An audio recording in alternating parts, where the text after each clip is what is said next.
Hello, everybody. Welcome to TFS number 57, I believe.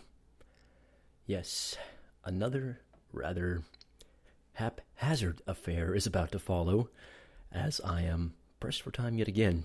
I decided to take a shift tomorrow, even though I normally don't work Saturdays, since I decided to buy some very expensive alcohol earlier in the week. I felt it necessary to take my manager up on the offer. Now then, earlier in the day, I was doing a writing exercise, and I sort of created a brief musing on transhumanism and kind of an analysis of being, what's to be done about the uncanniness of existence. So, I know it's not necessarily the most thrilling thing, but I'm going to read it to you now. No one gets a grip on living. The uncanny fact of existence is elusive. This is no doubt due to the transitory nature of mankind. How well can existence register in a mere 80 years? Are there any mortals that can pluck the flower of being? Such questions may never be answered, even if one were to take into account the emerging trend of transhumanism. Such an extension of faculties would merely yield an excess of yeses and nos, ones and zeros, life and death, light and shadow, the inescapable binary of mortality. Suppose one extends this one material life we know. Suppose one extends it to eternity, whatever that is. What then? Can an eternal biological calculator fathom the mystery of being? Why there is an is, its relation to is not, and the peculiar arrangement thereof? Perhaps, but this perhaps is tenuous. Mankind has rapidly increased its capacities this past century. Yet such an increase has yielded more of the same. The same miasmic binary that limited Plato limits the 21st century technocrat. What are we to do in such a dispiriting situation? Perhaps the answer is nothing. All this wild blossoming is indicative of one thing. The best thing to do with the flower of being is to water it, for how can a flower pluck itself? So, I'm not going to comment on my thoughts on what I wrote. I'm just going to let it sit with you, and perhaps in the near future, upload it in a somewhat more presentable form in terms of audio and video. Moving right along, I was reminded once again of an article by Anatoly Carlin, who is a Russian blogger who has traveled all over Eastern Europe and all over the world, really.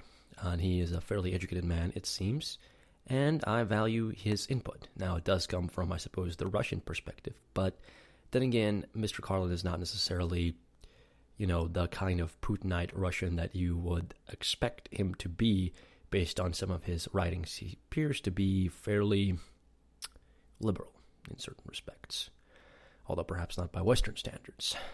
Anyhow, the reason I'm going to read this article is because recently I had been, sent a link to a video by a Romanian vlogger called Freedom Alternative. In it, he mentioned the Islamification of Russia, which I found a touch distressing and a touch odd.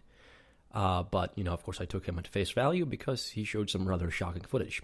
Apparently, there is more to this than meets the eye. Now, this video is from 2016, I believe, and this article is from 2017.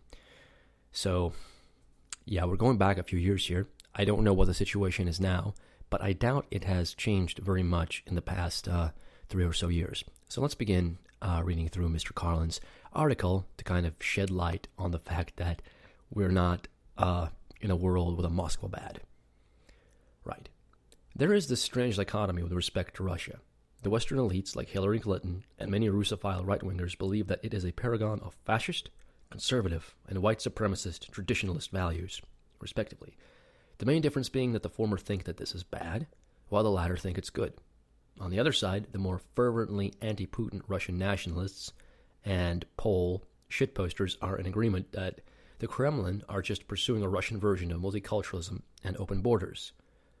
The myth of Moscow, and Moscow is spelled mosque, like the Islamic place where they go to pray. The central exhibit and this has become the Cathedral Mosque, and photos of the 100,000 to 200,000 strong crowds congregating around it on Islamic holidays. Even Steven Saylor has written about it. Our Ukrainian friend AP never tires reminding us about it in the comments. Here's slightly more relevant statistic. There are a grand total of 4 mosques in Moscow, and this is one of them. Moreover, it was originally built in 1904, not a novelty. Then controversially demolished and rebuilt in a project largely financed by a private Dagestani tycoon, Suleiman Karimov. The other Moscow mosques included the historical Old Mosque, constructed in 1823. And the Mosque Memorial Mosque, more of a war monument than a place of worship, and one that is part of a complex of religious buildings that also includes a Buddhist stupa. The latter were both constructed in the 1990s. This is in comparison to Moscow's 1,110 churches, 4 mosques, and 1,110 churches. Think about that ratio. A number which is increasing by about 5% yearly in terms of church growth.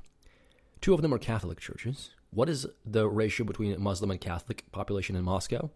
20 to 1, 100 to 1. To add an international perspective, the UK Mosque Searcher lists 427 mosques in London, many of which are funded by Saudis. Slightly more radical, I believe, than the Dagestanis. It should therefore be immediately obvious as to why the streets around the cathedral mosque are jam-packed with worshippers. That's that kind of shocking footage that I was referring to that made me cock an eyebrow. Here's explain why that is. Unlike in London or Paris or Berlin, they pretty much have nowhere else to go. It is also probably, hopefully, as good a proof as any that Russia's elites are not focused on a population replacement agenda, as is evidently the case in Western Europe. If mosques aren't being constructed, then presumably there aren't any intentions to keep many Muslims around in the long term.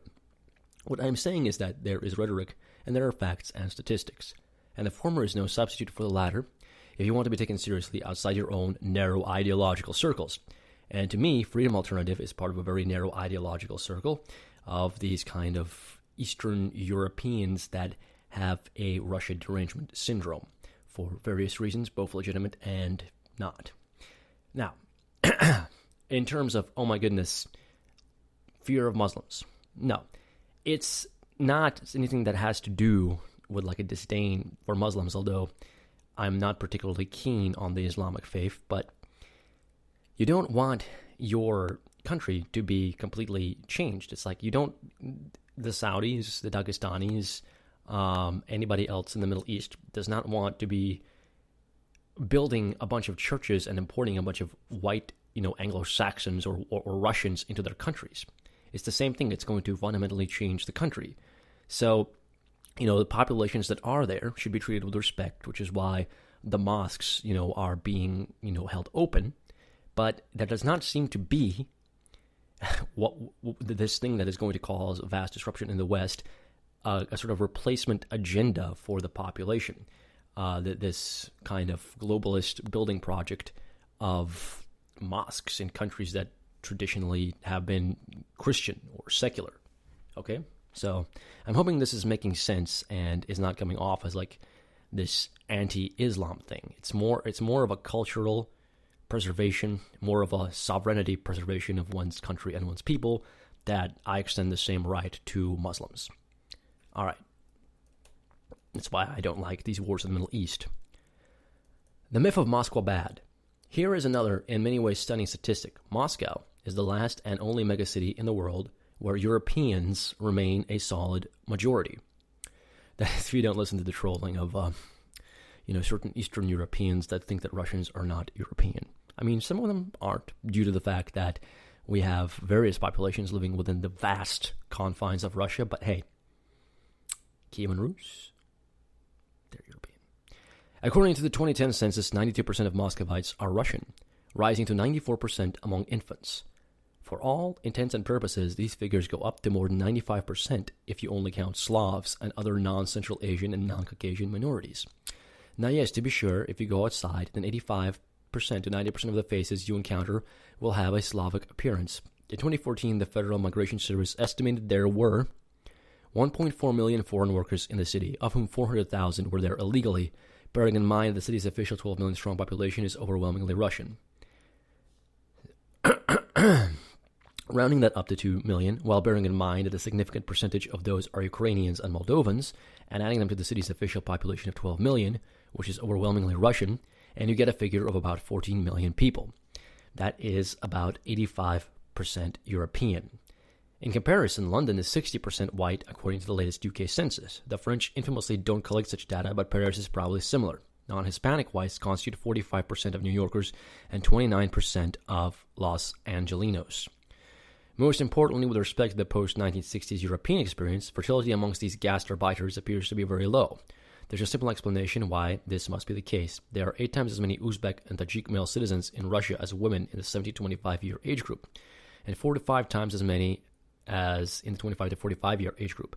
Men cannot bear children, as it is generally acknowledged outside of the SJW sphere. So, in essence, this is challenging, because the people that lob these attacks are people that value this kind of European identity very strongly.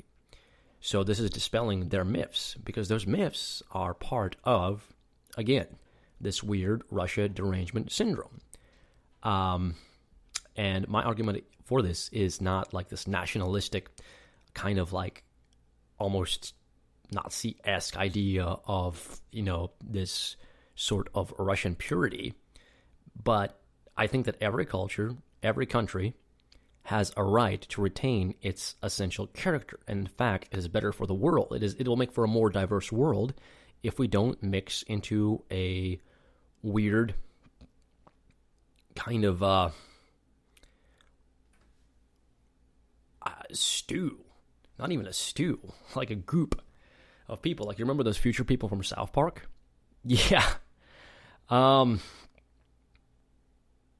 It's really, really indicative, though, that he went out of his way, Freedom Alternative, to lob this attack at Russia, and he described it as, being pro-Muslim, in order to make it less palatable to conservatives. He fears that Russia is making itself look very good to American conservatives. And I'm like, I don't really know that Russians really care about that. I don't think we're particularly keen on importing Anglo-Saxons. But, whatever. Whatever your ideas on these topics, the fact of those claims that have been made by Freedom Alternative and his ilk, easily debunkable, with just a few brief Google searches. I mean, I got these from an article, but it's linked to sources like, the London statistics for mosques, the number of mosques in Russia, etc. And there's a lot more in that video that I have yet to go over. And I also want to go over a bunch of crazy Eastern European rhetoric that I heard from somebody. I label it Eastern European because I'm not sure if the guy talking to me is Romanian or Czech or Polish. But anyhow, I hope y'all found this kind of interesting food for thought type stuff. I know this video does kind of suck, but again, as I stated, I'm very, very pressed for time. I suggest you check out my website because there's plenty of content on there, and I will try to continue to add new content. It's at fractaljournal.com. Cheers, everybody.